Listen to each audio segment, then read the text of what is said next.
I made a reservation for afternoon tea at the Orangery at number 16, and we literally walked right past it. The entrance is so unassuming, tucked into a block of white terrace houses in South Kensington, that if you weren't looking for it, you could easily miss it. But the second I walked through the wrought iron gate, I knew this was a very considered place. I knew that the space was designed by Kemp, but admittedly I didn't know her work nearly as well as I should. But after this experience, I'm very eager to learn more, because within 30 seconds of walking through the hotel, I knew this wasn't going to be a typical hotel experience. As we moved through number 16 from reception into the sitting rooms and eventually into the Orangery, it became clear that the experience was designed to unfold. You aren't shown everything at once. You're invited to move through a series of spaces, each with its own personality, until you finally arrive here. And I think that's one of the things I find so interesting about good design. It's not always about creating one spectacular room. Sometimes it's about creating a journey. Number 16 is a boutique hotel in South Kensington made up of a collection of white stuccoed Victorian townhouses. And when you walk through it, it doesn't reveal everything at once. There are a series of rooms, each with a different feeling, and then eventually you arrive at the Orangery, where the space opens up to the garden. It's almost like a little discovery. And I think that idea is incredibly useful when we think about our own homes. Good design doesn't always give you everything at once. Sometimes it's about creating a sequence. A darker hallway opening into a brighter room, a small entryway that gives you just a glimpse of what's beyond it, a doorway that frames a piece of art. A room doesn't have to be impressive in isolation. Sometimes it's more about what it makes you feel as you move through it. And then you enter the Orangery. The garden isn't just something you're looking at through the windows. It's part of the composition. Kemp's studio describes the Orangery as reflecting the garden, and you can really see that in the warmth of the pink walls and the colors throughout the room. The warmth inside works with the greenery outside, and suddenly the room feels completely connected to its setting. And that's such a simple thing to look for when you're designing your own home. What is outside your windows? If you have trees outside, maybe that's an opportunity to bring some of those greens inside. If you're looking at brick buildings, perhaps warm terracotta or rusty tones could create a conversation with the architecture. Your view doesn't have to disappear when you close the curtains. It can actually become part of your color palette. And then, of course, there's the color. Kemp is known for color and pattern, but I think it's easy to look at a room like this and assume the lesson is simply use more color. But it's more thoughtful than that. It's about giving the colors relationships to one another. You'll see colors repeated in different places. A color in the upholstery might appear again in a piece of artwork. Something that comes from the garden might reappear inside. And because those colors are talking to one another, the room feels layered rather than random. This is one of my favorite ways to think about color at home. Instead of asking, what color should I paint this room? Try asking, what colors are already here? Where else should I repeat them? Maybe it's a throw pillow, a piece of art, maybe it's the flowers on the table. You don't necessarily need more colors. Sometimes you just need to repeat the ones you have. But I think what really makes a Kemp interior feel different is the art and the objects. There's a lot to look at, but it feels collected, it feels personal, and a lot of that comes from the way the studio approaches the art and objects. Some are sourced, some are commissioned, and many are designed specifically to tell the story of the property. I was immediately drawn to this butterfly piece in the entry. It has so much energy and movement, and apparently butterflies are a recurrent theme in Kemp's work. I actually made a mental note to look for something like this for my own home.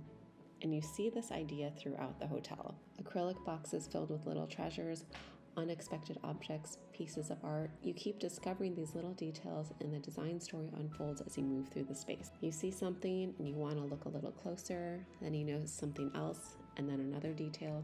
Even the Orangery's hanging lights were made from old tea containers, repurposed as lanterns. It's such a small detail, but it's the kind of thing that makes you stop and look twice. That's the difference between a room that has been decorated versus collected.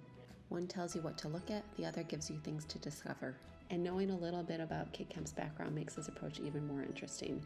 Before she became the co-founder and creative force behind Firmdale Hotels, Kit worked for an auctioneer and later for an architect. She's talked about how those experiences gave her an understanding of scale, from tiny cottages to enormous homes, and how she was absorbing all of that knowledge without necessarily realizing it at the time. It's a reminder that developing taste doesn't happen overnight. It's accumulated. You look, you travel, you visit museums, you go into old homes, you notice a beautiful chair, you see an unusual combination of colors, you remember it, and eventually, all of those things become part of your visual vocabulary, which is exactly one of the reasons why I love traveling so much as a design enthusiast. I'm constantly looking for inspiration and paying attention to what catches my eye in a new environment. And then, of course, there's a reason we actually came here, afternoon tea. And I have to say the tea itself felt very much like an extension of the design. Even the china is part of the story. The afternoon tea is served on Kemp's Tall Trees collections for Spode. So the table isn't just a functional service where the food happens to sit. It's another layer of the design story, another opportunity for pattern and storytelling. That's one of the things I really appreciate about good hospitality design. Nothing is treated as an afterthought. The architecture, the furniture, the art, the garden, the lighting, the tableware, even the way you're served can all contribute to the same feeling. The garden is extra special because when you're walking in from the street, you have no idea it exists. And then you turn the corner into the Orangery and suddenly your gaze travels through the room and out those wide windows. There's this long view toward the gazebo at the end with a pond running through the center filled with koi and surrounded by water lilies. It creates this element of surprise. Kemp gives your eyes somewhere to go.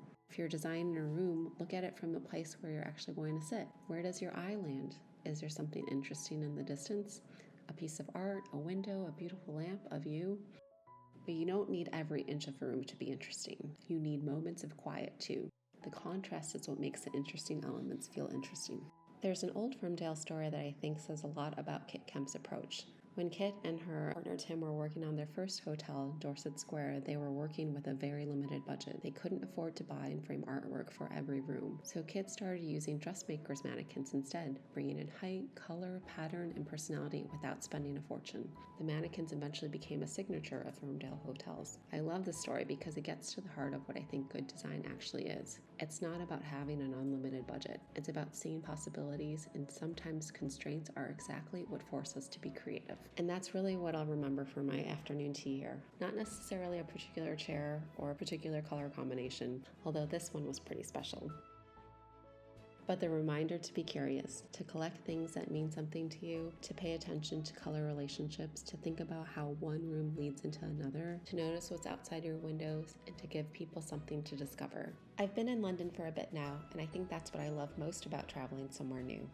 You start to see things you might have walked right past before, and you may start noticing those things when you get home too. Maybe that's what developing taste really is, becoming more aware of what catches your eye and understanding why.